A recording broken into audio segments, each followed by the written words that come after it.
La question ce matin à la table des bons vivants. Et on va commencer avec vous, Yves Candebord.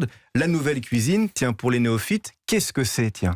Ça représente l'évolution de la cuisine dans les années 70. Voilà. Il faut remettre ça dans le contexte de l'après-guerre. On avait passé 15 ans un peu, parce que suite à la guerre, on avait été privé un peu de produits de luxe. Donc on tombe dans cet excès, dans cette côté très ripaille, ce gras, le foie gras, les viandes faisandées, les viandes faisandées, les marinades. Donc on est dans cet excès, une cuisine lourde.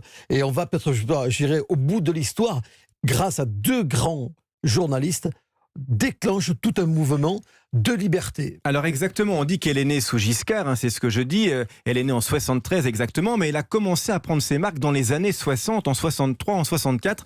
On va vous raconter tout ça. Effectivement, ce sont deux grands critiques gastronomiques, Go et Millot, Ophélie, qui lancent ce mouvement et qui en font presque du marketing, quoi. Oui, c'est plus exactement Henri Go et Christian Millot, et ils avaient leur guide, et ils avaient aussi un magazine, et en octobre 73, ils annoncent l'avènement de la nouvelle cuisine française. Alors c'est un peu comme la bistronomie de Sébastien de Morand, dont on parle souvent, mais là c'est vraiment la formule nouvelle cuisine. Ce sont des critiques qui mettent en fait des mots sur des mouvements culinaires. Alors Christian Millot a été chroniqueur sur Europe 1, nos auditeurs les plus anciens s'en souviennent peut-être, et il s'exprimait en 75 sur ce mouvement de la nouvelle cuisine. C'est une cuisine qui correspond beaucoup mieux à notre époque. C'est une cuisine plus légère, plus proche de la vérité, plus proche des produits, parce qu'il y a une chose quand même qui est curieuse, c'est de penser que nos grands-parents, qui avaient à leur disposition des produits qu'aujourd'hui nous appelons naturels, mais finalement ils n'y attachaient pas une grande importance, parce que c'était une époque, au contraire, on faisait des marinades, on travestissait les produits.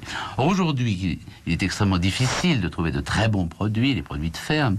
Et bien, justement, il n'y a jamais eu une telle demande de ces produits. Merci Christian Millot. Ça a changé, ça effectivement, parce qu'aujourd'hui, on trouve de très bons produits de ferme grâce aux circuits courts qui se sont développés. Mais à chaque époque, sa révolution culinaire. Et c'est vrai que cette cuisine qui était sur des sauces allégées pour l'époque peut même paraître un petit peu datée pour aujourd'hui et presque un petit peu trop lourde.